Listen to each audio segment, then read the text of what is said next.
Esta es la presentación, ya la tienen colgada también en la plataforma. Es una introducción a los principales conceptos relacionados con la ecología. Entonces, miramos un poco de historia. La ecología, pues es un término que es relativamente reciente.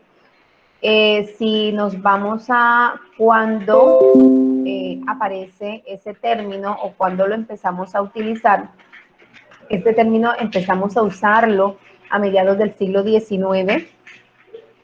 Este término empieza a acuñarse para describir el objeto de estudio. En este caso, se empieza a describir cómo están distribuidos los organismos, los ecosistemas, cuántos organismos hay presentes en un ecosistema. En este caso estamos hablando de abundancia. Entonces, en esos primeros usos de ese término, está relacionado precisamente es para describir la distribución y la abundancia de los organismos en los diferentes ecosistemas descritos en ese momento en el planeta Tierra, en cada uno de los continentes y también en los sistemas marinos. Luego, Odum, quien es conocido como el padre de la ecología, uno de los principales libros que estudiamos y donde se encuentran los principales conceptos acerca de la ecología y de los principios que rigen la estructura y el funcionamiento de la naturaleza, está escrito por este señor. En su libro de texto, él define a la ecología como el estudio de la estructura y el funcionamiento de la naturaleza.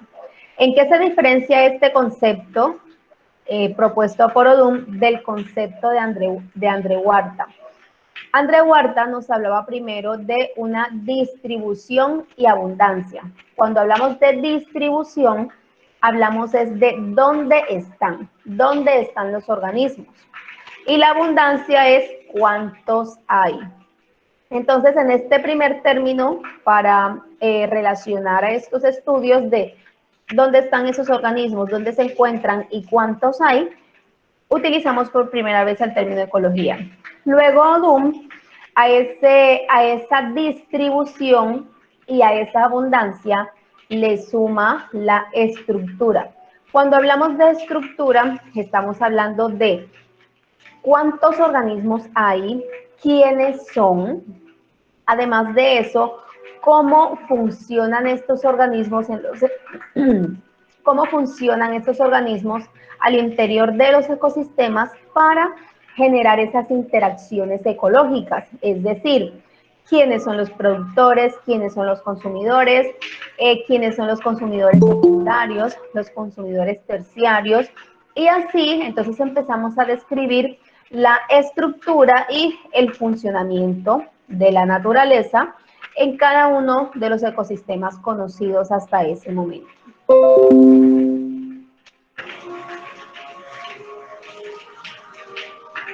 Luego aparece Ernst Haeckel. Vamos a ver que hay alguien más ingresando.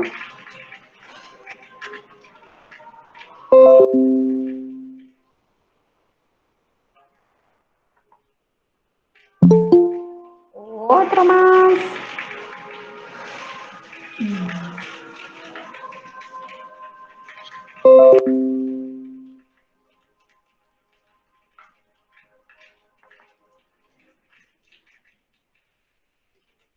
Bien, luego aparece Ernst Haeckel. Bueno, aquí la fecha está mal.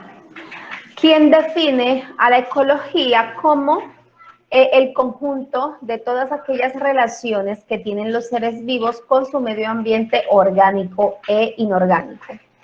¿De qué estamos hablando? Estamos hablando de cómo las especies descritas en cada ecosistema están relacionadas en cuanto a la alimentación, la depredación, las relaciones simbióticas, las relaciones reproductivas, y cómo a su vez estas especies se relacionan con el medio inorgánico.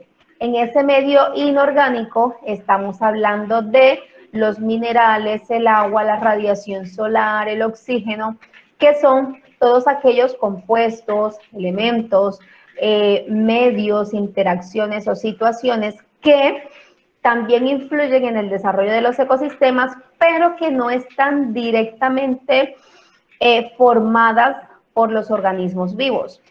La radiación, la energía lumínica proviene del Sol, es decir, que es una característica que no depende de los organismos vivos.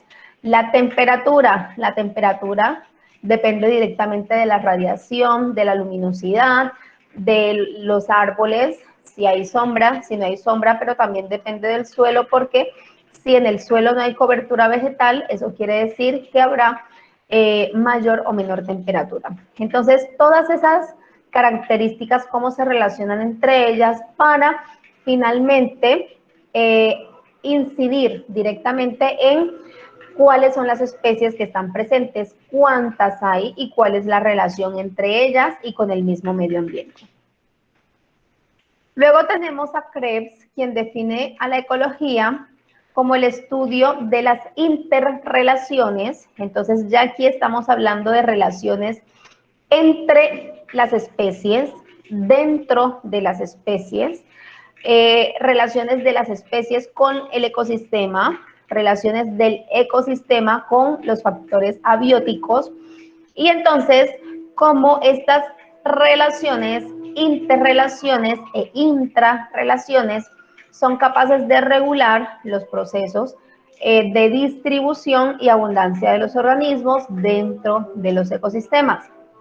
Entonces hablamos de ecosistemas, pero también hablamos de biomas, que son áreas extensas donde se encuentran grandes regiones ecosistémicas, pero los ecosistemas a su vez están formados por comunidades, que son conjuntos de especies que forman poblaciones, y estas poblaciones de diferentes especies pueden interactuar en un mismo espacio geográfico y en un mismo tiempo geológico.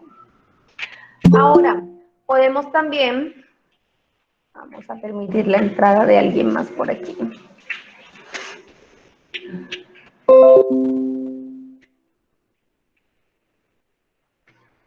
Dependiendo del enfoque del objeto de estudio de la ecología, entonces también podemos clasificar a la ecología de acuerdo al enfoque o al objeto de estudio. El enfoque funcional, entonces aquí hablamos de la ecología funcional, es aquella parte de la ecología que se encarga de estudiar las relaciones dentro de los ecosistemas, analizando los problemas que ocurren dentro de las poblaciones y dentro de las comunidades. ¿Qué es una población? Una población es un conjunto de organismos que son de la misma especie, que habitan en el mismo lugar, en el mismo espacio geográfico, en el mismo tiempo. Eso es una población. Una comunidad es un conjunto de poblaciones de diferentes especies que habitan en un mismo lugar formando un ecosistema. En este caso, entonces, el objeto de estudio para la ecología funcional son los ecosistemas, porque lo que estamos estudiando es cómo son las relaciones entre las diferentes poblaciones y las diferentes comunidades que forman a este ecosistema. Bien, en el enfoque evolutivo, entonces estamos hablando de evolución. Aquí estamos hablando entonces de que los ecosistemas evolucionan. Es decir, no son solamente las especies, no son los individuos los que evolucionan, son las poblaciones y a su vez los ecosistemas, las comunidades, que a su vez están formadas por poblaciones de diferentes especies. Entonces, el enfoque evolutivo de la ecología estudia las razones por las cuales la selección natural favorece las adaptaciones que han originado a los organismos actuales. Entonces, el enfoque evolutivo, la ecología evolutiva, estudia no solo los organismos en el presente, estudia la historia evolutiva, la historia ecológica de los ecosistemas y de las especies que han constituido a esos ecosistemas para permitir la supervivencia y la adaptación de las especies a los cambios relacionados con el ambiente, están relacionados directamente con la diversidad de especies. Si cambian las especies, si cambian las plantas, si cambian las especies de plantas, las especies de animales, eso va a incidir directamente en un cambio directo en el ecosistema y a eso se le llama evolución. El tercer enfoque de estudio de la ecología es el enfoque descriptivo, descripción, es decir, en este podemos decir que es el enfoque más básico de la ecología, ya que este enfoque o esta línea descriptiva busca describir los grupos vegetales, animales, de hongos, de bacterias, de protozoarios y todos los organismos que puedan formar un ecosistema. Entonces, cuando hablamos de los estudios del suelo, de los organismos que hacen parte del suelo y los describimos, decimos quiénes son, cuántos hay, cómo están organizados, estamos haciendo una descripción de los organismos que hacen parte de la comunidad del suelo. Si en un bosque describimos todas las especies de vegetales, de árboles altos, de árboles de estatura baja, de lianas, enredaderas, de briófitos, de plantas aéreas, estas plantas que crecen directamente sobre las ramas de los árboles, que no crecen directamente sobre el suelo, en la tierra, abajo, en el piso, sino que crecen sobre material de suelo, eso también se le llama suelo, cuando la materia orgánica en los grandes árboles, las hojas caen, pero las hojas no caen al suelo, sino que se acumulan sobre las mismas ramas y esas hojas empiezan a descomponerse, forman una estructura llamada suelo, se le llama suelo aéreo. Algunas lianas son capaces de hacer que sus semillas germinen allí en ese suelo aéreo y a partir de allí se genera una nueva planta.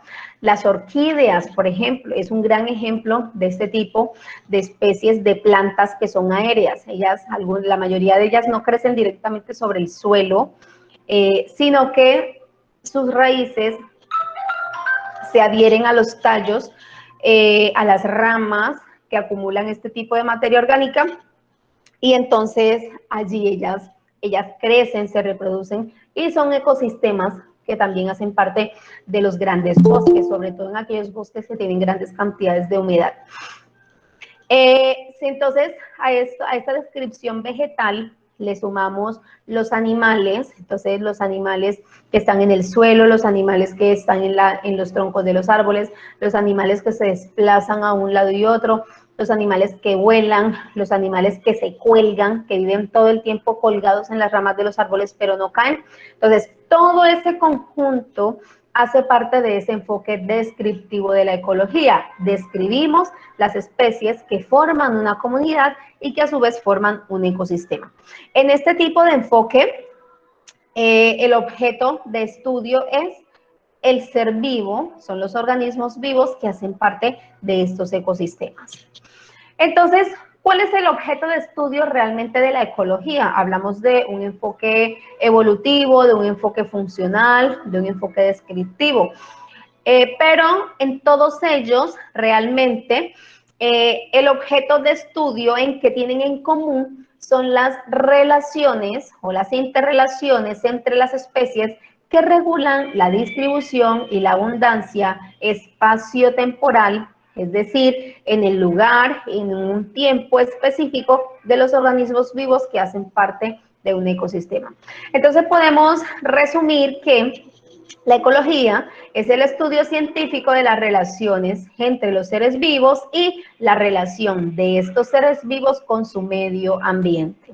Y en ese medio ambiente nos encontramos no solo con el medio físico-químico, radiación, temperatura, oxígeno, dióxido de carbono, gases, agua, todo lo que se encuentra ahí.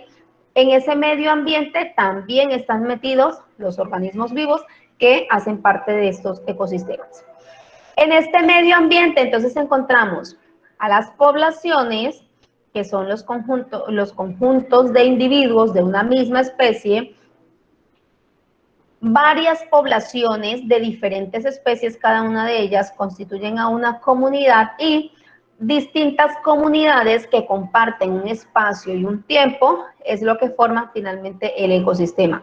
Todo esto directamente relacionado con el medio ambiente, los factores abióticos, agua, temperatura, pH, salinidad, concentración de oxígeno, demanda biológica de oxígeno, todas esas características que son físicas, que también son químicas y que también se pueden medir. Algunas de esas características incluso dependen directamente de la presencia de los organismos vivos.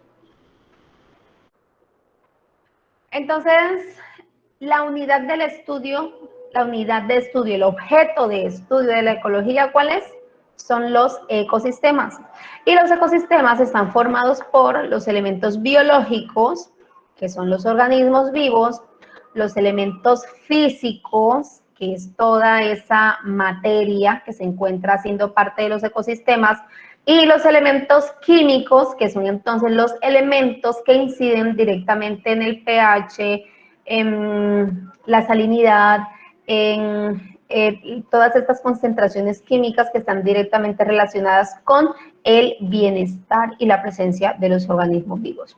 Entre los elementos físicos, la intensidad de la radiación, la intensidad de la luz, el número de horas luz día que puede haber en un ecosistema. Hay ecosistemas que tienen 12 horas luz, estamos hablando de los trópicos. Hay ecosistemas que tienen 6 horas luz dependiendo de en qué época del año se encuentre en ese momento. O pueden tener 15, 16 horas luz, dependiendo igualmente de dónde se encuentra ese ecosistema. Eso está directamente relacionado con la latitud, y la altitud en el planeta.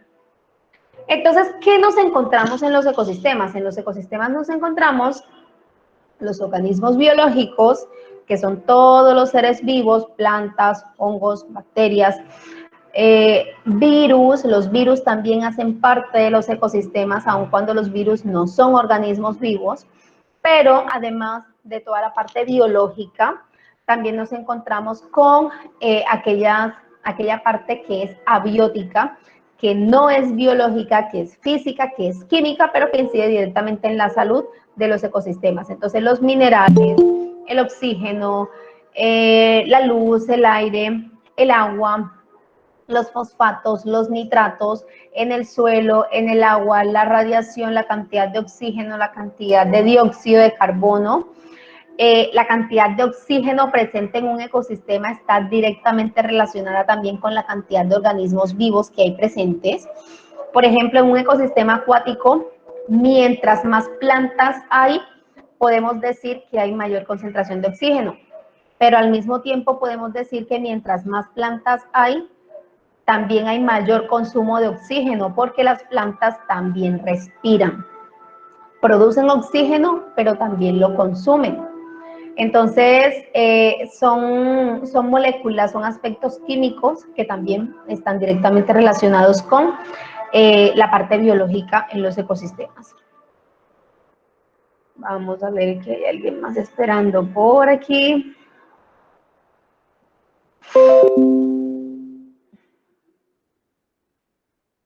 Si utilizaran su correo institucional, podrían ingresar directamente, sin necesidad que estar yo admitiéndolos, y sería mucho más fácil. Les recomiendo que para los siguientes semestres traten de utilizar su correo institucional.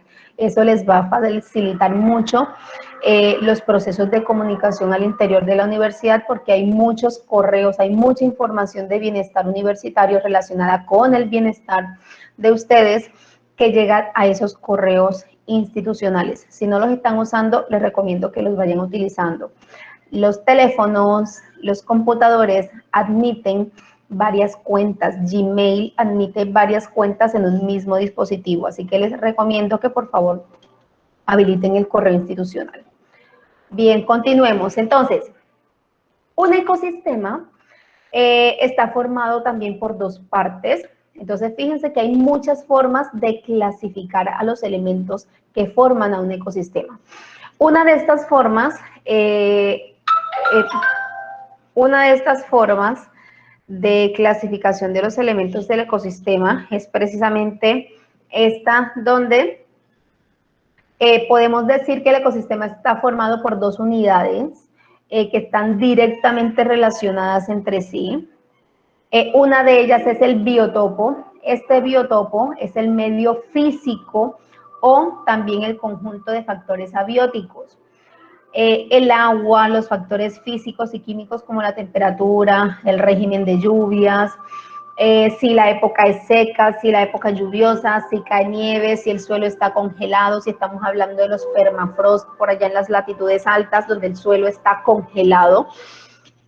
La iluminación, ya les hablaba de la iluminación día, la cantidad de luz que puede haber en los ecosistemas por día, incide directamente en la naturaleza del ecosistema, el pH, la salinidad, los nitratos, los fosfatos, los bosques como medio físico, si en vez de bosques lo que tenemos son campos de cultivo o praderas o sabanas, este tipo de arborización, de vegetación, este tipo de vegetación va a incidir directamente en la dinámica de los ecosistemas. Porque si hablamos de bosques, estamos hablando de árboles que pueden tener alturas considerables, donde estos bosques pueden incidir directamente en el control de la temperatura en una población. Si hay bosques en grandes extensiones o incluso en pequeñas extensiones, pueden ayudar a disminuir la temperatura ambiental, entonces ya no se siente tanto calor, a diferencia de si lo que tenemos son campos de cultivo. Los campos de cultivo poco reducen la temperatura, y lo que tenemos entonces son ecosistemas donde hace mucho calor, donde la luz del sol incide directamente, hay mucha radiación y tenemos unos ambientes muy calientes. El otro conjunto o la otra parte, entonces de acuerdo a esta clasificación, es la biocenosis. Entonces bio, vida, acá también bio, vida, topo, tiene que ver con el aspecto físico, topografía, el aspecto físico. Entonces el aspecto físico de los ecosistemas biológicos y acá el aspecto biológico de los mismos.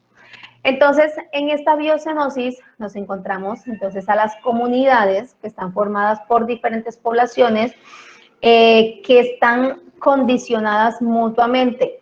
¿Por qué están condicionadas mutuamente? Porque entre estas poblaciones animales y vegetales hay una relación directa de alimentación, hay una relación directa de predación, hay relaciones simbióticas donde unas especies dependen de las otras para la subsistencia o para mantener un equilibrio en cuanto a la producción, a la reproducción o al control de las mismas condiciones físicas ambientales. Por lo tanto, pues en una comunidad existen numerosas poblaciones. Una población corresponde a una especie dentro de una comunidad. Y pues el medio en el que vive esa comunidad es lo que constituye al biotopo. Esto pues va a estar directamente relacionado con si es un biotopo, un ecosistema acuático, si es un ecosistema terrestre. Entonces, si es terrestre, tenemos una gran variedad de biotopos. Entonces, tenemos a los bosques, a los páramos, a los manglares, a las sabanas, a los desiertos. Y pues bueno, finalmente la biosfera, podemos decir que es el sistema, el ecosistema que constituye todos los seres vivos que habitan en el planeta Tierra. Entonces la biosfera es un gran ecosistema que está directamente relacionado con todos los aspectos ecosistémicos, poblacionales, de comunidades, aspectos físicos, químicos, fisiológicos, medioambientales en nuestro querido planeta Tierra. ¿Qué se puede medir o qué se puede conocer, qué podemos evaluar dentro de un ecosistema? podemos evaluar la fotosíntesis. La fotosíntesis, pues, es el proceso de conversión de energía lumínica en energía química. A través de la fotosíntesis, las plantas, los productores, aquí encontramos plantas cianobacterias, algunos protozoos también tienen esta capacidad de fabricar carbohidratos a partir de dióxido de carbono y agua. Estos dos compuestos tan simples se pueden unir para fabricar carbohidratos que son compuestos muchísimo más complejos y son compuestos orgánicos. Este, pues, es el inicio de la cadena productiva de los ecosistemas. Podemos medir la tasa respiratoria. Todos los organismos vivos respiran, sean animales, sean vegetales, sean hongos, sean bacterias, respiran. Y en este proceso de respiración hay un consumo energético que está directamente relacionado con el metabolismo celular. Podemos medir el ciclo de nutrientes, cómo se mueven los nutrientes dentro de un ecosistema. El calcio, el fósforo, el carbono, el agua, el oxígeno, el hidrógeno, el azufre, cada uno de esos elementos, los minerales como el hierro, el potasio, el cobre, cada uno de ellos podemos mirar cómo pasa del suelo a las plantas, a los animales, al aire, incluso para volver nuevamente al suelo. Por eso se llama ciclo de nutrientes. Podemos medir cómo se da ese proceso cíclico de intercambio dentro de un ecosistema. Estos ciclos de nutrientes también se conocen o están directamente relacionados con los ciclos biogeoquímicos. Bio, vida, geo, suelo, químicos porque involucran reacciones químicas. Los ciclos biogeoquímicos describen el movimiento de los elementos entre los organismos vivos, el suelo, a través de reacciones químicas. Básicamente, de lo que les estoy hablando es que en el suelo encontramos minerales como el azufre, por ejemplo. Ese azufre, las plantas lo pueden incorporar a partir de las raíces y pueden integrarlo en las proteínas, en los aminoácidos. Esas proteínas pueden pasar de las plantas a los animales a través de la alimentación. Los herbívoros se alimentan de las plantas y ahí pasa ese azufre de la planta al animal. Ese animal va a generar grandes cantidades de proteínas donde se necesita el azufre. Ese azufre puede ir directamente al suelo a través de los excrementos. Cuando el animal muere, gran parte de las proteínas que contienen azufre, el pelo, entonces la queratina, el colágeno que se encuentra en el pelo, en las uñas, en los huesos, va a ir nuevamente directamente al suelo a descomponerse.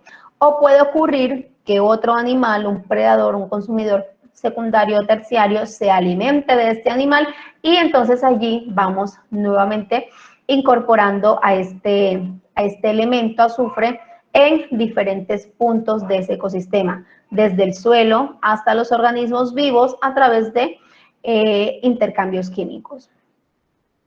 Dentro de un ecosistema también podemos medir los procesos de sucesión. Los procesos de sucesión son cambios. Los ecosistemas no son inmutables, los ecosistemas siempre están cambiando. A esos procesos de cambio, o más bien en esos procesos de cambio, podemos ver cómo unas especies pueden ir siendo reemplazadas por otras. A ese proceso de renacimiento, de recambio, se le conoce como sucesión ecológica. Y pues esa sucesión está directamente relacionada con las muertes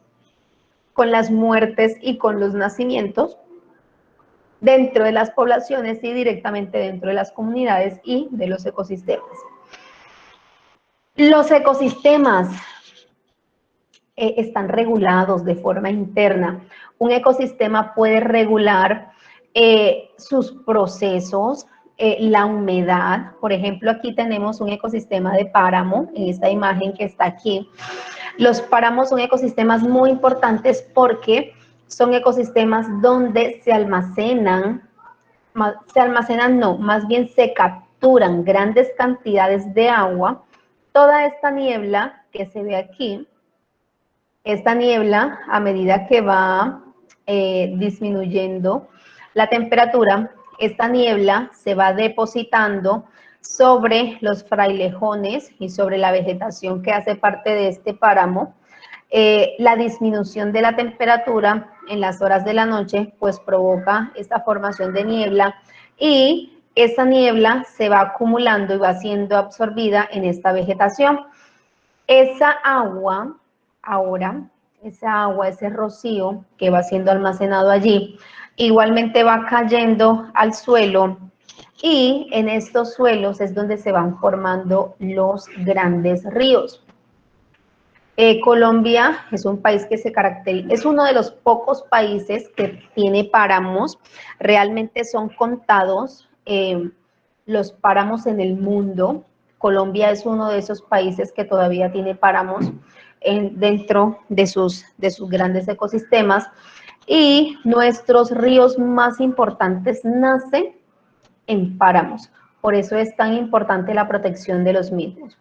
¿Qué pasa si entonces empezamos a talar? Que es el gran problema al que se están enfrentando los páramos hoy, que con el aumento de la temperatura, en el clima, el ambiente, ha hecho que los cultivadores de papa vayan desplazándose cada vez más arriba hacia las montañas, porque la papa tiene mejor producción en suelos bastante fríos y con gran humedad.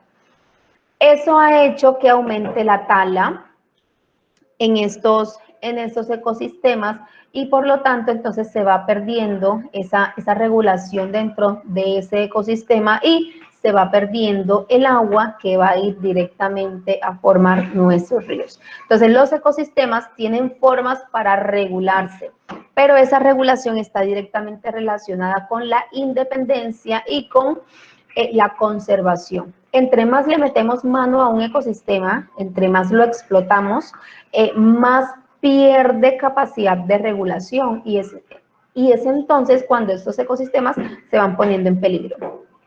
Dentro de los ecosistemas encontramos diferentes tipos de interacciones dentro de las especies y también entre diferentes especies.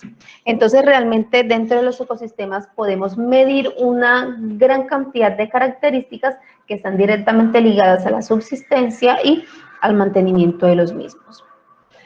La ecología, entonces, podemos decir que es una de las ciencias más multidisciplinaria, integradora e interdisciplinaria que existen. Para hacer estudios a nivel ecológico necesitamos de otras ramas de las ciencias biológicas. Necesitamos de la zoología. Decía que la ecología es una ciencia integradora porque necesitamos de muchas de las ramas de estudio de las ciencias biológicas para poder lograr el objeto de estudio correspondiente. Entonces, si en nuestro objeto de estudio en la ecología se involucran animales, entonces necesitamos directamente de la zoología, pero también necesitamos conocer del suelo. Si estamos hablando de los ecosistemas marinos, entonces necesitamos conocer las características geográficas de los océanos, entonces la oceanografía. Necesitamos conocer los patrones de herencia dentro de las especies para mirar la distribución, la historia filogenética de las mismas. Si en nuestro estudio incluimos plantas, entonces necesitaremos de la botánica. Necesitaremos de la biología evolutiva, si lo que queremos es conocer los aspectos evolutivos de nuestro ecosistema o de las especies directamente ligadas a nuestro ecosistema u objeto de estudio. Necesitamos de la fisiología, si lo que requerimos es el estudio del funcionamiento de los organismos. La meteorología, indiscutiblemente necesitaremos conocer el clima. Necesitamos de la estadística, de la matemática, de la física, siempre para poder medir nuestros nuestro objeto de estudio, siempre requeriremos hacer mediciones. Entonces, para ello tendremos a la estadística, la matemática, la física, la química, para medir los aspectos físicos, químicos, la etología, si queremos mirar el comportamiento, y así muchas otras grandes ramas y también pequeñas ramas de las ciencias. Nos van a ayudar a integrar estos conocimientos para finalmente llegar a un entendimiento de los ecosistemas y de esas interrelaciones que tanto estamos hablando. Entonces, cuando hablamos de la biosfera pues es el sistema, es todo el conjunto de organismos vivos que están presentes en el planeta. Entonces encontramos ecosistemas acuáticos. Entre esos ecosistemas acuáticos encontramos entonces los que están directamente relacionados o están directamente en los océanos, en los mares, en las playas, en los estuarios. Entonces hablamos de ecosistemas directamente relacionados con altos contenidos salinos, pero también tenemos ecosistemas acuáticos continentales en los ríos, lagunas, ciénagas, humedales, y todos estos ecosistemas acuáticos que nos podemos encontrar sobre los continentes. Tenemos vida desde las zonas más frías, donde decíamos que probablemente no había vida. En los glaciares, en los polos, hay vida, hay bacterias, hay microalgas. Son organismos vivos, son organismos que se han adaptado a unas condiciones de vida muy particulares, pero han adaptado sus metabolismos a esas condiciones. En las profundidades oceánicas, en algún momento se contemplaba que las profundidades oceánicas eran los grandes desiertos del mundo donde no había vida. Mentira, en las grandes profundidades también encontramos ecosistemas que se han adaptado a la oscuridad, a la baja temperatura, a la baja cantidad de recursos disponibles. Los desiertos son grandes ecosistemas de vida. Tenemos una gran cantidad de especies que se han adaptado precisamente a la alta temperatura, a la alta radiación, a la baja temperatura en las noches, porque si bien en el día en los desiertos en el día pueden darse temperaturas bastante elevadas, en la noche la temperatura también puede descender por debajo de los 0 grados centígrados, puede ser realmente muy frío. Si aplicamos un poco de la física en el estudio ecológico, entonces podemos llamar a los seres vivos como sistemas. Un sistema es un conjunto de partes que están conectados y que trabajan juntos para cumplir un objetivo común. Por ejemplo, entonces la Tierra está cubierta de materia viva, pero también de materia inerte. Esta materia viva y la materia inerte interactúan entre sí formando los ecosistemas. Entonces, los seres vivos son sistemas. Los seres vivos también están formados por partes. Estas partes son los órganos, son las células, y que juntas trabajan, juntas están ensamblados para permitir el funcionamiento de estos organismos. Entonces, los ecosistemas son sistemas cuyas partes en este caso serían las comunidades. Las comunidades a su vez estarían formadas por poblaciones, las poblaciones están formadas por individuos, los individuos están formados por sistemas de órganos, los sistemas están formados por órganos, los órganos están formados por tejidos, los tejidos están formados por células. Y si nos vamos más abajo, las células están formadas por organelos. Los organelos están formados por macromoléculas, moléculas muy grandes. Las macromoléculas están formadas por moléculas pequeñas. Las moléculas están formadas por átomos. Los átomos están formados por partículas subatómicas, protones, electrones, neutrones. Y entonces ahí vamos viendo cómo es que cada una de estas partes van interactuando para formar finalmente a los ecosistemas, que son sistemas muy complejos biológicamente hablando. Los sistemas los podemos clasificar de acuerdo al intercambio energético con el medio donde se encuentran. El sistema cerrado es aquel sistema que no intercambia energía con el medio que lo rodea. Un sistema abierto es aquel que interactúa con el medio intercambiando energía. Un sistema variable, pues puede adaptarse a las variaciones del medio, sea intercambiando o no intercambiando energía. Los sistemas biológicos, ¿cómo comparamos a los sistemas biológicos con estos tipos de sistemas? Podemos decir que el planeta Tierra es un sistema cerrado. ¿Por qué es un sistema cerrado? En esta imagen que se observa aquí, las flechas rojas indican intercambio de energía, es decir, que la energía puede entrar o puede salir. Las flechas violetas o de color morado indican intercambio de materia. Cuando hablamos de materia, hablamos de materia física, materia orgánica o inorgánica. Entonces, el planeta Tierra, ¿dónde lo ubicaríamos? El planeta Tierra recibe radiación del universo, recibe radiación del Sol, recibe radiación de la Luna, recibe radiación de los diferentes astros que se encuentran en el universo. Wow, me estoy escuchando yo misma. ¿Qué pasó?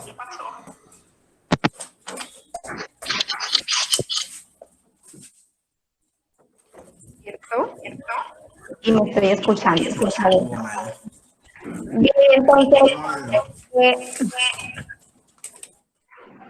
el planeta Tierra, sigue el micrófono abierto, el planeta Tierra es un sistema cerrado donde hay un intercambio de energía. El planeta Tierra recibe energía del espacio, recibe energía del Sol, recibe energía de los asteroides, de los astros y de otros cuerpos celestes que se encuentran vagando en el sistema solar, en la galaxia, en el universo. Sin embargo, cuando hablamos de materia, la materia no sale del planeta Tierra, tampoco tenemos ingreso de materia externa, excepto si hay una caída de un asteroide, si hay una caída de un cometa, y eso es muy rarísimo, así que por eso no se contempla. No hay intercambio de materia, pero sí hay intercambio de energía. Si nos vamos a los ecosistemas son sistemas abiertos. Vayámonos a un río. Un río, si bien en un río el agua circula en una sola dirección, desde la zona más alta hasta la zona más baja de la cuenca, el agua siempre está corriendo en una misma dirección. Sin embargo, alrededor de este río hay unas riberas, entonces estas riberas del río por lo general están pobladas por árboles, estos árboles dejan caer las hojas caen al río y eso es materia orgánica que ingresa al río. También hay salida de materia. Cuando hay las grandes inundaciones o cuando llegan las épocas de lluvia, esta materia orgánica que viene en el río sale hacia las ciénagas. Entonces, peces, plantas y otro tipo de animales que vienen en la columna de agua del río se desvían hacia las ciénagas. Es un sistema abierto. La mayoría de los ecosistemas en el planeta Tierra son sistemas abiertos. No están aislados, no son sistemas cerrados porque siempre están intercambiando materia y energía con otros ecosistemas. En esta gráfica se muestra cómo se da ese flujo de energía en un ecosistema. Entonces los productores son los fotosintéticos, que son los árboles, las plantas, la vegetación. Los consumidores primarios son los animales herbívoros que se alimentan solamente de material vegetal. Estos son los consumidores primarios. Entre los consumidores secundarios encontramos animales que se alimentan tanto de otros animales que son consumidores primarios como de material vegetal. Luego tenemos a los consumidores terciarios, luego tenemos a unos consumidores cuaternarios. Los terciarios y los cuaternarios se caracterizan porque son consumidores mucho más especializados. Eso quiere decir que ellos tienden a especializarse en el tipo de alimentación. Entonces, digamos que un águila se alimenta única y exclusivamente de ratones de color blanco. Entonces, solo se alimenta de ratones de color blanco, no se alimenta de ratones grises, ni de zorros, ni de conejos, solamente se alimenta de esa especie en particular. A eso se llama especialización en la cadena trófica. Cuando hay alteraciones y estas fuentes de alimento se ven afectadas, los animales que se alimentan de estos también son directamente afectados. Entonces, cada vez que hay intercambio, cada vez que pasamos de un nivel trófico al siguiente, hay pérdida de energía. Esa energía se pierde en forma de calor, se pierde a través de la orina, a través de las heces, el material que el animal no se alcanzó a comer. Digamos que este conejo arrancó la planta completica, pero solo se comió las hojas, no se comió las raíces, no se comió las frutas, o solamente se comió las raíces y las frutas, pero no se comió las hojas. Ahí hay pérdida de energía. Entre los consumidores secundarios, terciarios y cuaternarios también hay pérdida de energía, principalmente en forma de calor y también a través de los desechos, orina, sudor, excremento, pelaje, pero también en la alimentación. Por lo general, los carnívoros se alimentan de las partes más jugosas, de los órganos internos, más que pueden tener mayor cantidad de nutrientes, el hígado, el corazón, los músculos, pero lo que son ya los intestinos, la piel, los huesos, las pezuñas, ese tipo de materia no es utilizada por estos consumidores y se pierde, entre comillas, se pierde porque este consumidor no la aprovecha. Sin embargo, tenemos otro grupo de organismos por acá debajo, donde están los descomponedores. Los descomponedores, entonces aquí encontramos hongos, encontramos bacterias, gusanos, insectos, cuyo objetivo en los ecosistemas es utilizar esa materia que no es utilizada, que es desechada por los consumidores y ellos la reutilizan, la degradan, la descomponen para que nuevamente esta materia orgánica va a estar dispuesta en el suelo y va a regresar nuevamente a los productores a través de las raíces. Van a ser absorbidas en forma de nitratos, fosfatos, sulfatos, que son los minerales que se encuentran en el suelo y que son los principales nutrientes para los productores. Entonces, toda esta materia, fíjense que está siendo reciclada, pasa de organismo en organismo, finalmente regresa al suelo y va siendo reabsorbida por los productores nuevamente. ¿Cuál es la energía que se pierde? Esa energía se pierde y no se recupera. Es la energía que se pierde en forma de calor, principalmente los organismos que son de sangre caliente. Ellos deben mantener la temperatura corporal para poder mantener los procesos metabólicos. Esta temperatura corporal, por lo general, es superior a la temperatura del medio ambiente. Eso requiere un gasto energético. Entonces, esta energía es cedida al medio y se pierde literalmente porque esta energía no hay forma de recuperarla. A diferencia de la materia que se pierde en la alimentación, puede ser reciclada por los descomponedores. Entonces, los seres vivos, los ecosistemas, son sistemas termodinámicamente abiertos. La termodinámica es la rama de la física que se encarga de describir, de estudiar y de relacionar las propiedades físicas de los sistemas macroscópicos que involucran intercambios de materia y energía. De acuerdo a los principios de la termodinámica, la energía no se crea ni se destruye, sino que se transforma. ¿Dónde vemos eso? En el flujo de energía en los ecosistemas. Los productores, los que hacen fotosíntesis, ¿de dónde obtienen la energía? Obtienen la energía de la energía solar, es la que utilizan como fuente de energía para fabricar los carbohidratos. Los herbívoros obtienen la energía al alimentarse de los productores, de las hierbas, de los vegetales. Los carnívoros obtienen la energía, obtienen la materia prima para sus nutrientes de los alimentos, de los animales que consumen. La materia que no es aprovechada en ese proceso de transformación se transforma por los descomponedores y es reutilizada nuevamente por los productores. El segundo principio de la termodinámica indica que la entropía es el movimiento de energía dentro de los ecosistemas. Esta entropía, o este segundo principio, más bien, explica que cuando hay un cambio energético de un estado de mayor energía a un estado de menor energía, la energía se pierde. Básicamente es lo que les acababa de mostrar en la diapositiva anterior, pero igual se repite acá. Cuando la energía, digamos que cuando los herbívoros, cuando las plantas son aprovechadas por los herbívoros, gran parte de la energía se pierde en forma de calor. Si comparamos la cantidad de materia en proporción, entonces podemos decir que los productores son quienes tienen la mayor cantidad de materia.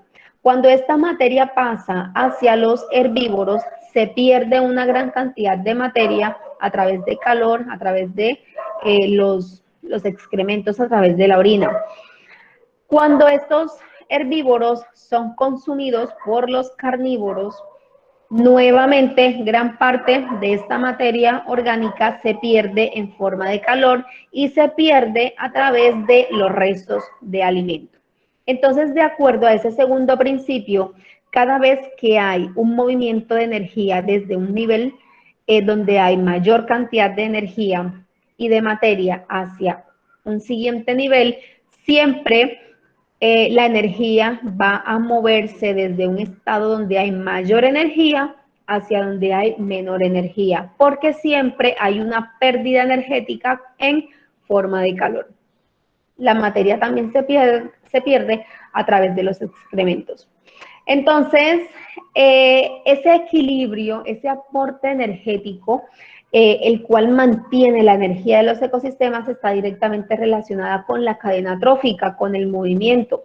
Se requiere esa relación entre las especies, esa relación de alimentación, de nutrición, para poder garantizar ese flujo de materia y energía en los ecosistemas. Chicos, bien, entonces el biotopo y la biocenosis, que son quienes constituyen a los ecosistemas, entonces la energía fluye a través de ellos. La energía se mueve hacia afuera, también hacia adentro. La energía que ingresa a los ecosistemas es la energía proveniente del sol. Esta energía la aprovechan únicamente los productores.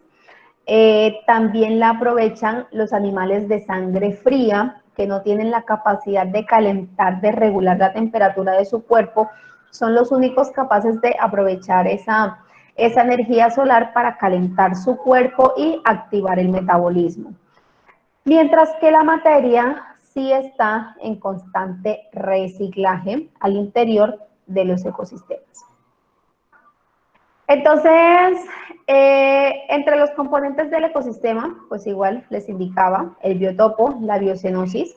El biotopo pues corresponde a todos los aspectos físicos, químicos, mecánicos, directamente relacionados con el ecosistema, la temperatura, la luz, el aire, la humedad, los vientos, la cantidad de agua que cae con las lluvias, que puede generar erosión de los suelos o movimientos de la capa superficial del suelo.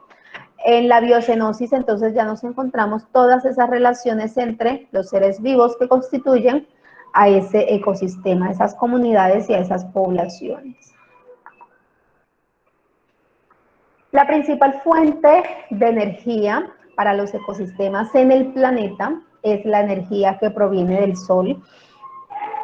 Nuestro planeta tiene una inclinación sobre su eje. Esa inclinación permite que la radiación solar incida directamente en algunas latitudes, siendo la región tropical donde podemos encontrar la mayor incidencia de radiación durante todo el año, mientras que hacia las latitudes altas y latitudes bajas, la intensidad de la radiación solar está directamente relacionada con la época del año, precisamente por la rotación de la Tierra, y eso va a incidir directamente en los ecosistemas, en el movimiento de las masas de aire, en el movimiento de las corrientes oceánicas, que a su vez todos esos factores van a incidir en los ecosistemas que se forman en cada una de las regiones del planeta.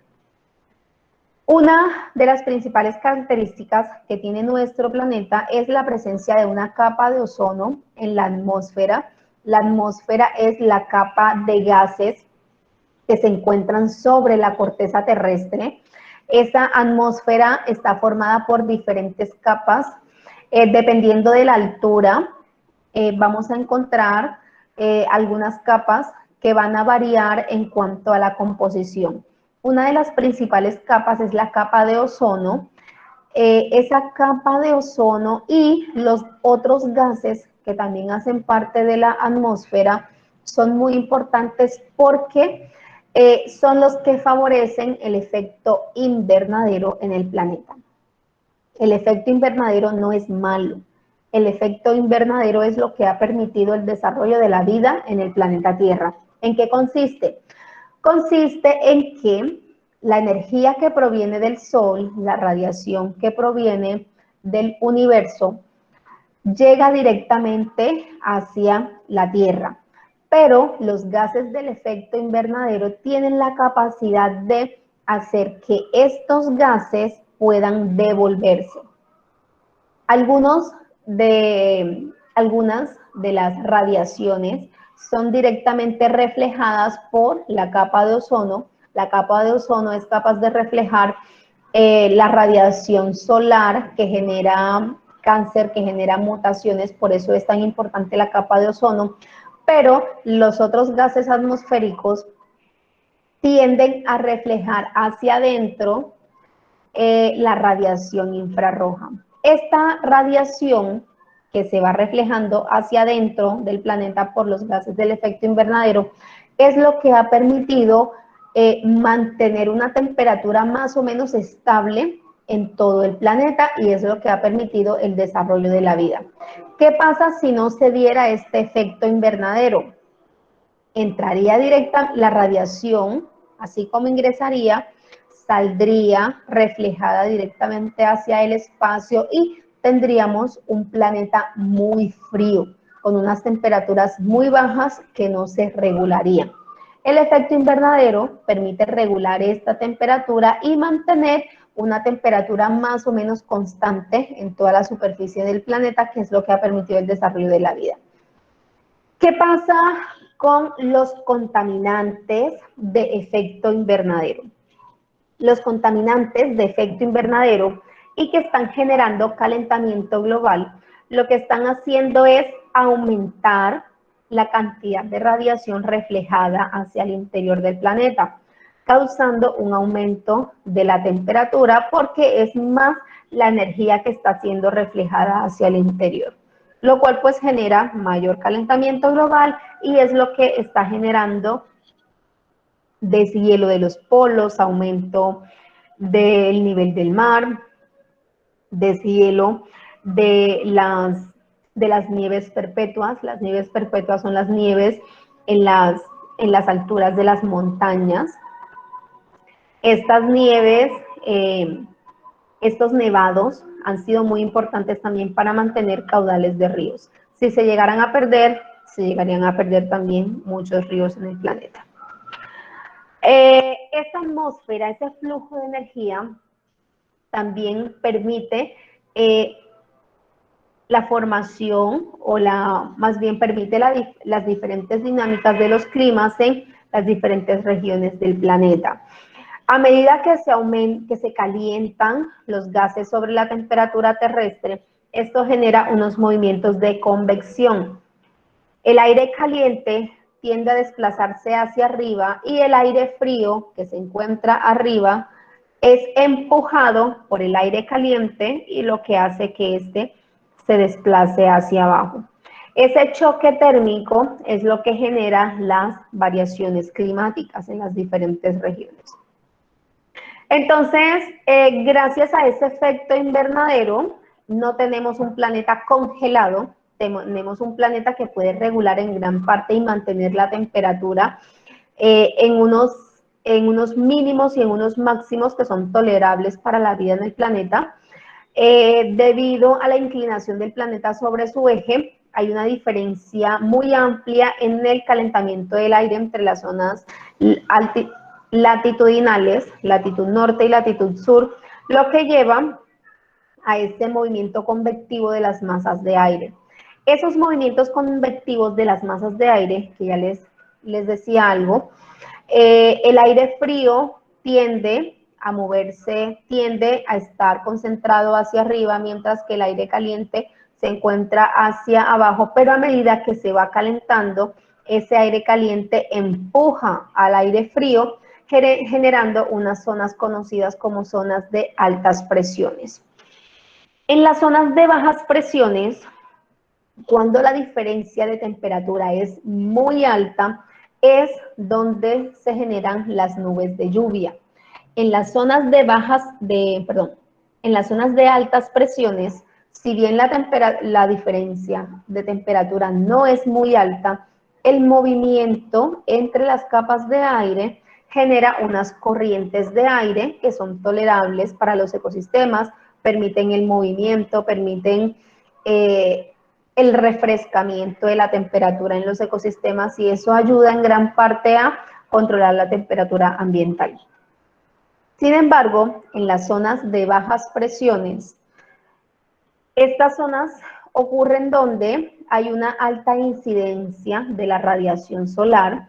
Esto conlleva a que las masas de aire que se encuentran muy pegadas a la superficie del planeta, la corteza, se calientan, generando una diferencia de temperatura muy alta con las corrientes que se encuentran en la parte superior. Se generan unos vientos calientes, unos desplazamientos de las masas atmosféricas que a su vez, al desplazarse rápidamente hacia arriba, generan grandes desplazamientos de las masas de aire frío que se encuentran en la parte superior. Este encuentro de temperatura y este movimiento en las masas de aire genera las nubes de lluvia. Por lo general, en las zonas de bajas presiones no llueve, tiende a llover a unas distancias mucho más amplias, porque esta diferencia genera grandes movimientos, grandes velocidades en la masa de aire y las nubes que se puedan generar aquí no van a caer en la misma zona, van a caer mucho después. Eso está directamente relacionado con la presencia de los desiertos y de las selvas.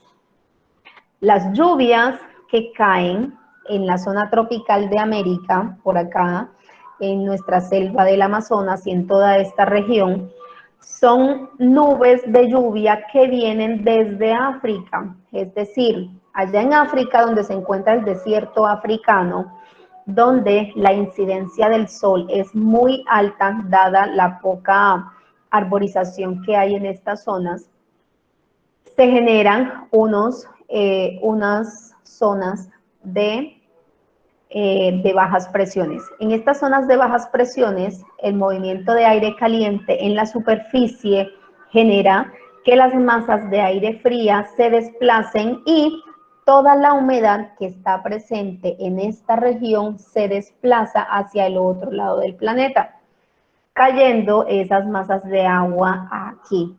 Entonces, del otro lado tenemos un desierto porque toda la humedad que se presenta aquí se desplaza y viene a caer hacia acá, en Sudamérica, donde tenemos una selva tropical debido precisamente a las precipitaciones, a las grandes lluvias que se tienen básicamente durante la mayor parte del año. Entonces, fíjense que los ecosistemas están directamente relacionados con los climas. Los climas están directamente relacionados con los cambios de temperatura. Y esos cambios de temperatura en el planeta están directamente relacionados con la incidencia de la radiación y con el efecto invernadero. Las masas de aire no son las únicas que se mueven. De hecho, dependiendo de la posición en las latitudes, tenemos diferentes zonas de movimiento de las masas de aire. Esos efectos también están relacionados con el movimiento del planeta, el movimiento que hace el planeta sobre su propio eje. Este giro que hace el planeta sobre su propio eje también genera un movimiento en las masas de aire. A eso se le llama efecto Coriolis. Este efecto Coriolis está incidiendo directamente tanto en las masas de aire como en las corrientes oceánicas. En el caso de las corrientes oceánicas, aquí encontramos corrientes que son muy veloces, encontramos corrientes que son muy lentas, encontramos corrientes que son periódicas, que están directamente relacionadas con la temperatura del agua, con la temperatura de la atmósfera. Otras corrientes que son intermitentes. Fíjense que el fenómeno del niño, la niña, que son fenómenos que traen grandes, fuertes lluvias, fuertes temporadas de lluvias a América o fuertes temporadas de sequía, están directamente relacionadas con las corrientes de agua caliente en el Océano Pacífico.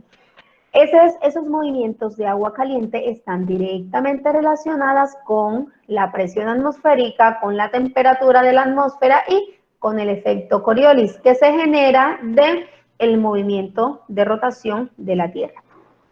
Entonces, básicamente lo que estoy hablando es de esto, ¿sí?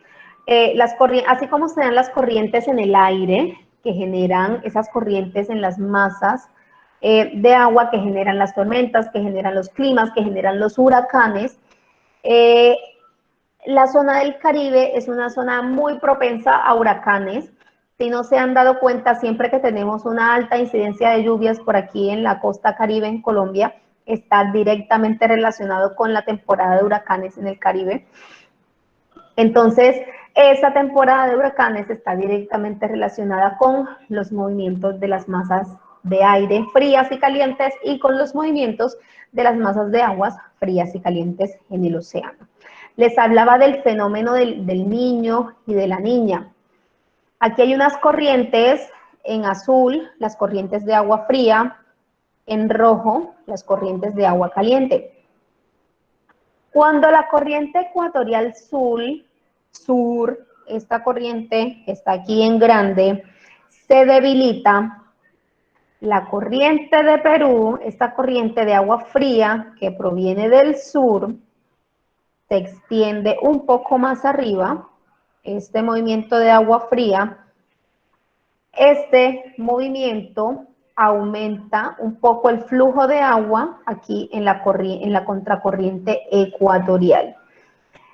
Cuando este flujo de agua aumenta, estas masas de agua se tienden a desplazar hacia el otro océano, este es el océano Índico, creo, si no estoy como tan mal, se va del otro lado del planeta, aquí. Este movimiento de masas de agua es lo que va a generar los efectos de el niño, la niña. Si se genera un aumento de temperatura en la masa de agua, en este lado del Pacífico, toda la humedad se va a desplazar hacia el otro lado del planeta. Eso va a generar que toda la humedad que se encuentra en esta zona se desplace y nos vamos a encontrar con una temporada muy seca, porque toda la humedad se está desplazando por la corriente atmosférica en conjunto con la corriente oceánica. Cuando esta corriente se hace mucho más fuerte, cuando se hace más fuerte, se desplaza hacia acá. Cuando se debilita, cuando esta corriente se debilita, aumenta el flujo de la corriente ecuatorial sur, entonces esta masa de agua aquí, que ya no empieza a llegar hasta acá arriba, la humedad que empieza entonces a acumularse, porque ya no está siendo desplazada, genera grandes episodios de lluvia. Este es el fenómeno de la niña. Entonces es cuando nos encontramos unos años donde hay grandes estaciones de lluvias muy marcadas, debido precisamente a esas corrientes de masas, tanto de agua en el océano como de aire, frías y calientes. Esos grandes movimientos, como ya les indicaba igualmente, están directamente relacionados con la presencia de los ecosistemas en las diferentes regiones del mundo. Entonces les decía que a nosotros nos llegan grandes cantidades de lluvias que se originan de esta zona, donde hay zonas de bajas presiones. La humedad que se genera aquí en esta zona se mueve por las zonas de bajas presiones y caen directamente en este lugar, favoreciendo el desarrollo de los bosques. Bien, entonces los ecosistemas se caracterizan porque la materia que se encuentra en los ecosistemas formando a cada uno de sus organismos es reutilizable. La materia orgánica puede moverse en diferentes partes del nivel trófico, desplazándose en la cadena trófica, y eso es lo que se genera en los ciclos biogeoquímicos, en los ciclos de los elementos. ¿Cuáles son los elementos que tenemos disponibles en los seres vivos? Principalmente oxígeno, carbono, hidrógeno, nitrógeno, muy poco calcio, fósforo, potasio y otros minerales, pero estos son los que encontramos en mayor proporción. Ahora, ¿cuáles son los principales elementos constituyentes de la corteza terrestre? Oxígeno, entonces aquí vamos bien, oxígeno. Luego sigue el silicio, de hecho nosotros no tenemos silicio en nuestro sistema, excepto algunas microalgas, las diatomeas, que tienen cápsulas de sílice. Por acá tenemos el aluminio, el hierro, el calcio, el sodio, el potasio. Entonces miren que no es muy diferente la composición de los organismos vivos con la composición de la corteza terrestre o con la composición en sí del universo. Entonces, esta composición está directamente relacionada con la composición de los elementos en el universo, aun cuando la composición de los seres vivos está dada por elementos que no son los más abundantes en el planeta o en el mismo universo. Si nos vamos a la composición en el universo, creo que nosotros tenemos de hidrógeno muy poco en comparación con la proporción de la composición en el universo. De helio, muy poco, yo creo que nada. En oxígeno, sí, tenemos, de hecho, nuestra mayor composición es el oxígeno, y ahí pues nos encontramos el resto de los elementos. Pero entonces la materia disponible se encuentra en gran proceso cíclico, en proceso de reutilización en un sistema que se conoce como flujo de energía. En este flujo de energía, el principal eslabón o el primer eslabón es la cadena de los productores, quienes son los que producen la materia orgánica a partir de materia inorgánica a través del proceso que conocemos como la fotosíntesis, que es el proceso a través del cual las plantas fabrican materia orgánica a partir de materia inorgánica. Pero quienes realizan la fotosíntesis no son solamente las plantas, también las algas, que son las plantas que encontramos habitando en los ecosistemas acuáticos, al interior de los ecosistemas acuáticos sumergidas.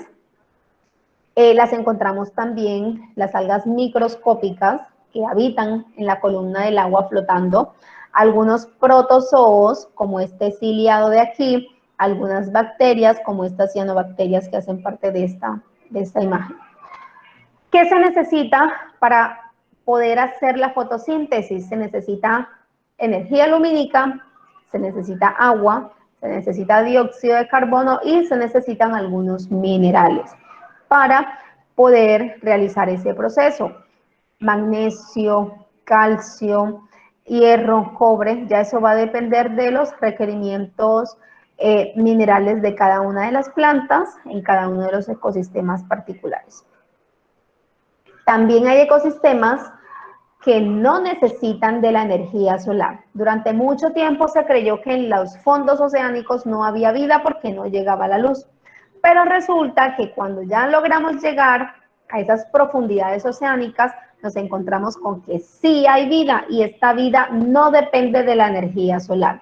Estos procesos metabólicos que han generado, que han permitido la vida, dependen de reacciones químicas inorgánicas donde los principales procesos se originan a través de intercambios químicos que tienen como principal fuente de electrones al hidrógeno y como principal fuente de materia orgánica al zinc, al hierro, al cobre, al azufre.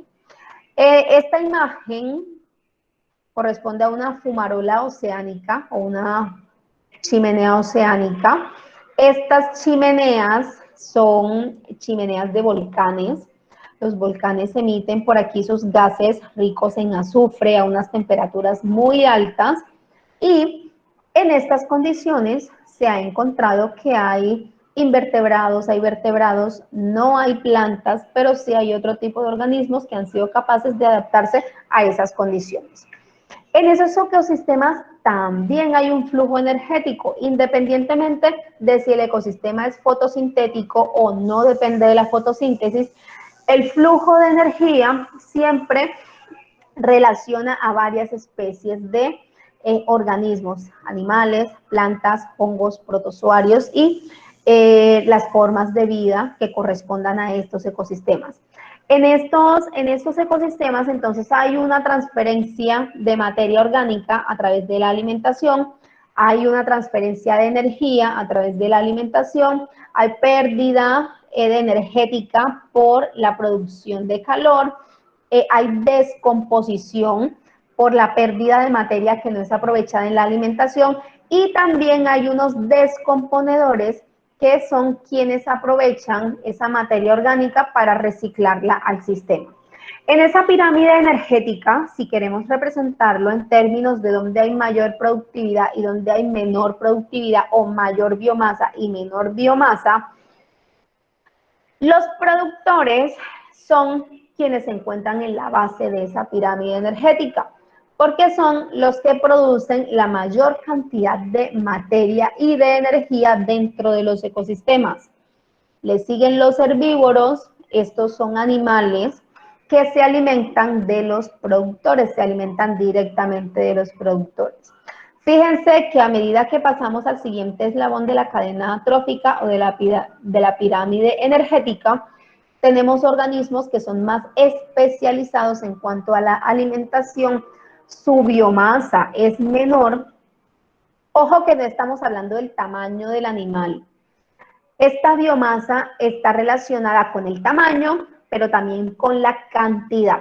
Si comparamos una población de saltamontes y una población de leones o de felinos, por ejemplo, una población de saltamontes puede estar fácilmente formada por 1 millón de saltamontes, una población en un ecosistema pequeñito, 1 millón de saltamontes.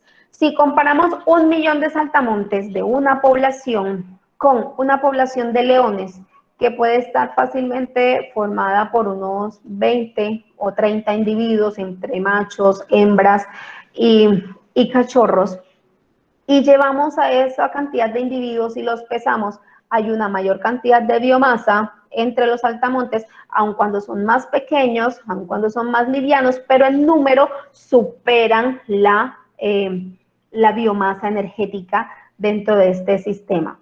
Y a medida que aumentamos la pirámide, entonces nos encontramos con que estos consumidores son en talla, son más grandes, son más robustos, pero su alimentación es mucho más especializada, hay menor cantidad de individuos en las poblaciones, los cuidados parentales son mucho más requeridos, son animales que son mucho más delicados, que necesitan mucho cuidado parental, a diferencia de los que encontramos por acá en el eslabón de los herbívoros.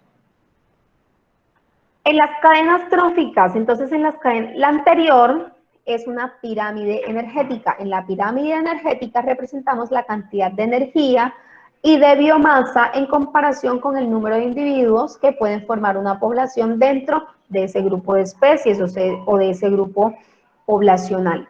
En una cadena trófica podemos representarla casi igual, solo que en la cadena trófica lo que miramos es la interacción de los organismos de acuerdo pues a la alimentación desde los productores hasta los consumidores más altos.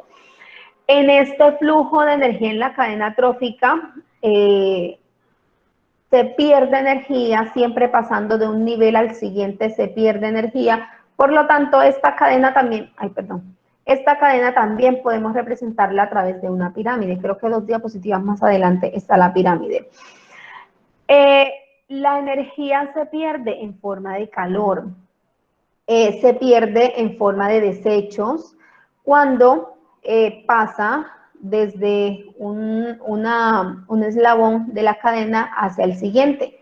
El material que se pierde en forma de materia es reciclado por los descomponedores, pero la materia se pierde en forma de calor y esa materia, esa energía que se pierde en forma de calor, no hay forma de recuperarla. En las cadenas tróficas, entonces las cadenas tróficas lo que nos muestran es la interacción de los organismos a través de la alimentación. Los productores, que son las plantas, los fotosintéticos, los consumidores primarios, que son los herbívoros, ya estos empiezan a perder energía en forma de calor. Las plantas también pierden energía en forma de calor en menor proporción, pero también lo hacen.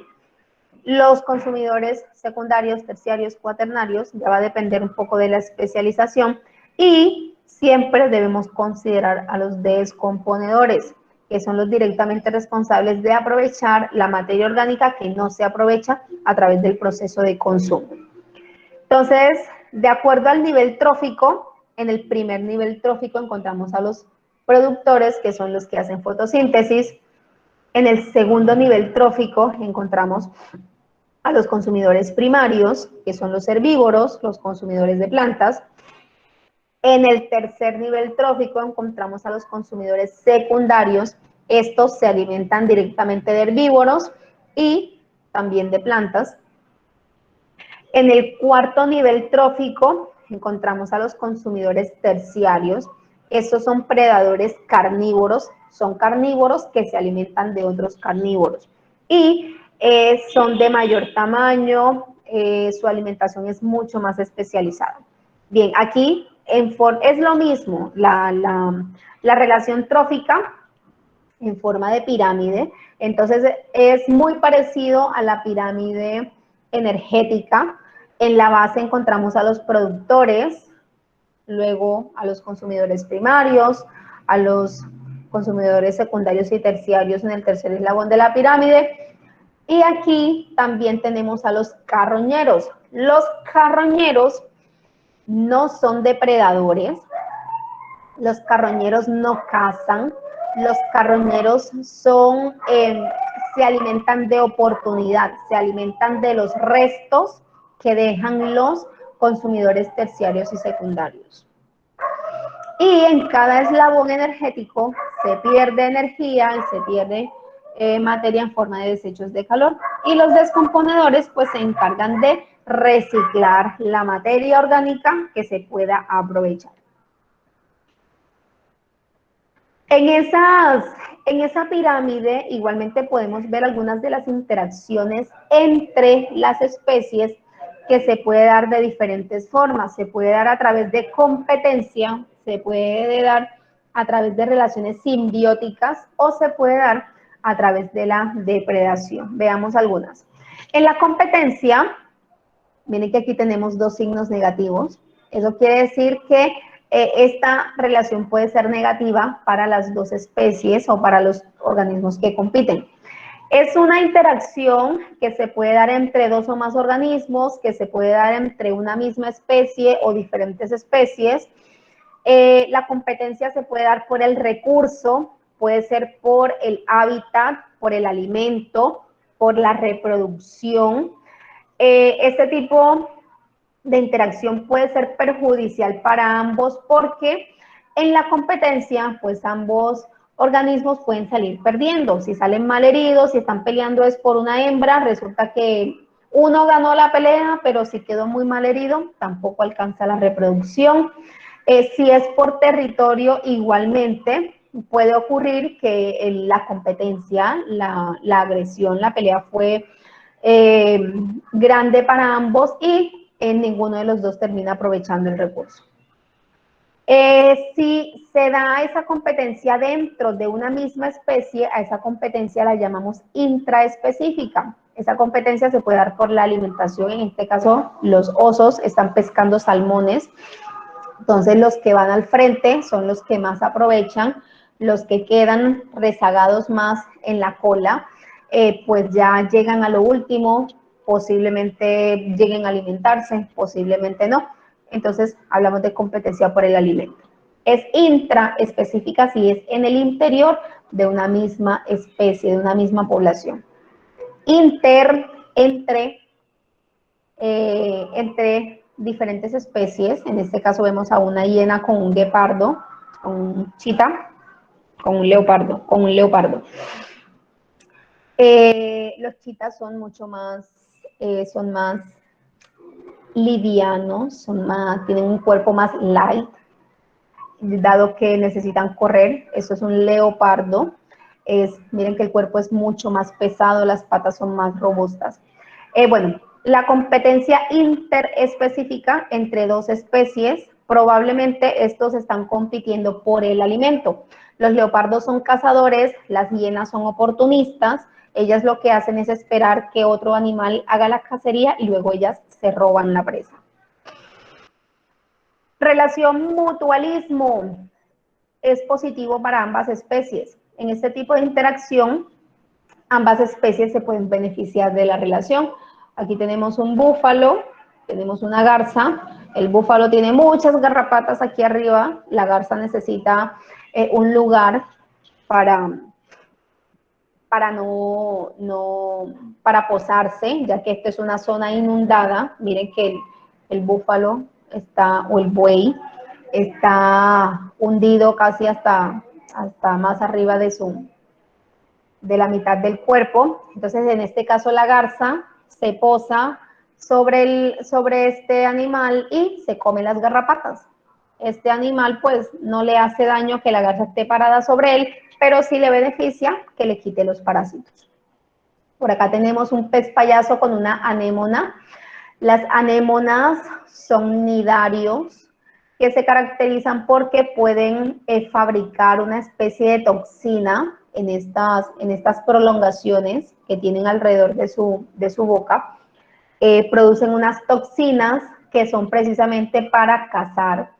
Los peces que se introducen a través de estos brazos, de estas extensiones de la anémona, son capturados, son capturados no, son tocados por las espículas que tienen estos brazos, esas espículas liberan una toxina, el pez se muere y cuando se va descomponiendo, pues la anémona lo utiliza como alimento.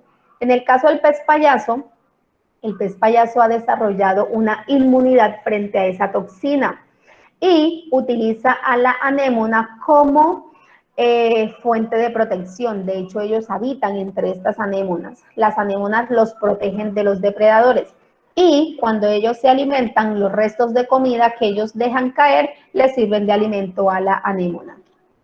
Aquí tenemos un cangrejo ermitaño y aquí tenemos que sobre el caparazón esta concha no hace parte de la relación simbiótica porque esta concha sencillamente es una concha muerta. El cangrejo utiliza la concha muerta para proteger su abdomen, pero la concha no es importante en la relación simbiótica aquí. La relación simbiótica la establece la anémona, esta es una anémona, miren, está fijada sobre la concha, la relación simbiótica es entre la anémona y el cangrejo. La anémona, ya les explicaba que ellas se caracterizan porque producen toxinas. La anémona protege al cangrejo Y el cangrejo, cuando se alimenta, deja restos de alimento que le sirven a la anémona como alimento. Así que la anémona lo protege a él de los depredadores y él la desplaza, porque ellas no se mueven, él la desplaza hacia donde quiera que él va y ella pues se alimenta en el proceso. La abeja con las flores, un proceso de polinización. Las abejas utilizan el néctar, el azúcar que producen las flores, para fabricar la miel, para alimentarse, para fabricar las colmenas. Y la flor utiliza a la abeja para polinizar. Mientras la abeja va posándose sobre varias flores, ella lleva en estas vellosidades, ella va cargando el polen de las flores y va polinizando. Las abejas incluso pueden discriminar entre las diferentes especies de flores, las diferentes clases de polen. Los colibrí, que también se alimentan del néctar de las flores, también han desarrollado una especialización en el pico. Por eso nos encontramos colibríes que tienen picos muy largos, otros tienen picos más cortos, más curvos, más rectos. Está directamente relacionado con la forma de la flor de donde van a obtener el néctar. Una relación de comensalismo, cero y positivo. ¿Qué quiere decir el cero? Que a una de las dos especies le da lo mismo si la otra está o no está. Pero para la otra especie la relación es positiva. Analicemos esos dos. El tiburón y la rémora. Al tiburón le da lo mismo que la rémora vaya pegado a él. La rémora no le hace ningún efecto, no le hace daño, tampoco lo beneficia. ¿En qué se beneficia la rémora? La rémora se beneficia de la alimentación del tiburón y del desplazamiento. El tiburón la lleva hacia donde quiera que vaya el tiburón, hacia allá va la rémora. Cuando el tiburón se alimenta, los restos que caen de su caza, de su alimentación, los aprovecha la rémora para alimentarse. Por acá tenemos una morena y un camarón limpiador. La morena, pues ella sencillamente llega a descansar al arrecife y los camarones se alimentan de los restos que se encuentran entre los dientes de la morena. A la morena pues le da igual lavarse los dientes o no. Bien, otro tipo de relación entre especies es el parasitismo. Aquí pues igualmente hay una relación positiva para una de las especies y hay una relación negativa para otra. El parásito vive dentro del otro individuo. Aquí tenemos el ejemplo de la manzana con el gusanito. Estas orugas, estas son unas mariposas. Estas mariposas ponen los huevos en la flor de la manzana. Cuando se desarrolla el fruto, entonces los huevitos se eclosionan y se alimentan de la fruta. Ya pues cuando sale la oruga para convertirse en crisálida para luego transformarse en mariposa. Por aquí tenemos una relación de parásito en estas plantas. ¿Conocen esta enredadera? Esto por acá se llama pajarito. Es una planta parásita. Ella dispersa sus semillas utilizando aves. Entonces las aves se alimentan de los frutos que ella produce y depositan las semillas a través de las heces en otras plantas. Germina, ella establece sus raíces en el tronco, ella va utilizando la savia, todos los nutrientes del árbol y se alimenta de él. Crece extensivamente. El sobrecrecimiento de esta planta va afectando a la fotosíntesis del árbol porque al generar una gran cantidad de masa, una gran cantidad de hojas, se reduce la cantidad de energía lumínica que llega a las hojas del árbol. Además de eso, se apropia de sus nutrientes y con el tiempo pues termina el árbol muriendo. Entre aves también se da una relación de parasitismo. Hay algunas aves que no se roban los nidos. Bueno, Hay unas que se roban los nidos de otras aves. Hay otras aves, pero esas son oportunistas, las que se roban los nidos. Esperan que un ave construya su nido y se lo roba. Hay otras aves, en este caso, que lo que hacen es que botan los huevos, en este caso del ave pequeña, les debo el nombre, botan los huevos del ave pequeñita y ponen sus huevos propios en el nido de esta ave. El ave pues no nota la diferencia y sigue empollando los huevos, aun cuando sean más grandes de los que ella había puesto. Cuando el pajarito eclosiona, pues ella termina alimentándolo y miren la diferencia de tamaño. Sería imposible que esta ave pequeñita pusiera un huevo para semejante pichón, pero bueno, es una relación de parasitismo. ¿Quiénes se vieron afectados aquí? Los huevos del ave más pequeña. Eso quiere decir que está afectándose la reproducción. El mosquito, pues indiscutiblemente es un parásito. Las hembras son las parásitas porque las hembras son las que pican a los animales. Los machos son nectarívoros, se alimentan de el néctar de las flores y de la savia de los árboles. Ellos pican árboles, pican plantas. Las hembras necesitan la hemoglobina para producir sus huevos, por eso las hembras son las que pican. La relación por excelencia, la relación del depredador y la presa. Este tipo de relación es importante entre las comunidades biológicas porque permiten el control de las poblaciones. Los predadores, por lo general, siempre tienden a cazar al individuo más pequeño, al más débil, al que está enfermo. Entonces, esto favorece a largo plazo a las poblaciones. Pues en esta relación siempre hay un individuo que mata al otro. Estamos hablando de un ave y un pez. El ave se alimenta del pez. Por aquí la araña se está alimentando de otro insecto. El tiburón alimentándose de una foca. Los leones de hipopótamos. Este acto de depredación se puede dar en manada. En el caso de las manadas de leones, quienes cazan son las leonas, las hembras son las que se ocupan de la alimentación, los machos se ocupan del territorio, así que miren que incluso hay una distribución de roles dentro de la manada. Ok, entonces lo que les decía, que la depredación es muy importante para las comunidades. La depredación depende del tipo de dieta, del comportamiento y de la dominancia competitiva de la presa en cuestión.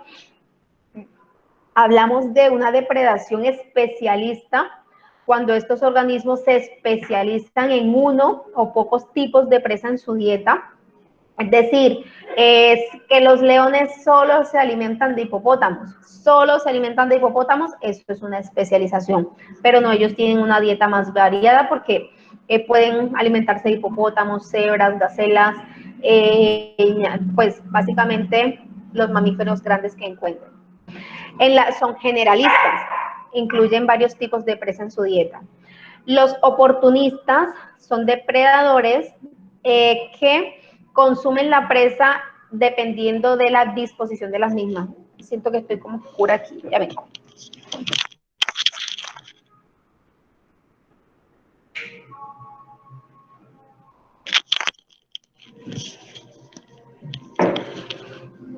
Los oportunistas pues consumen dependiendo de la oportunidad, de la disponibilidad de las presas. Entonces ellos van a cambiar la dieta de acuerdo a la presa que esté en mayor disposición. Y pues los selectivos prefieren algún tipo de dieta en particular, dependiendo igualmente de la disposición y del ecosistema donde se encuentren. ¿Por qué es importante esta relación? Porque los predadores previenen la sobrepoblación, eliminan a los enfermos, a los débiles, a los que pueden generar pues pérdidas o que pueden generar problemas en la población. Suelen ser los más débiles y son los que están más susceptibles a la cacería. Finalmente, pues encontramos a los descomponedores, que son los hongos, son las bacterias, son insectos, son gusanos que nos encontramos en el suelo, habitando entre los árboles, entre los arbustos, entre las ramas muertas, y son los responsables de descomponer la materia orgánica y de reciclar los nutrientes que encontramos en el ecosistema para que vuelvan a estar disponibles en el suelo y puedan ser reabsorbidos nuevamente por los productores.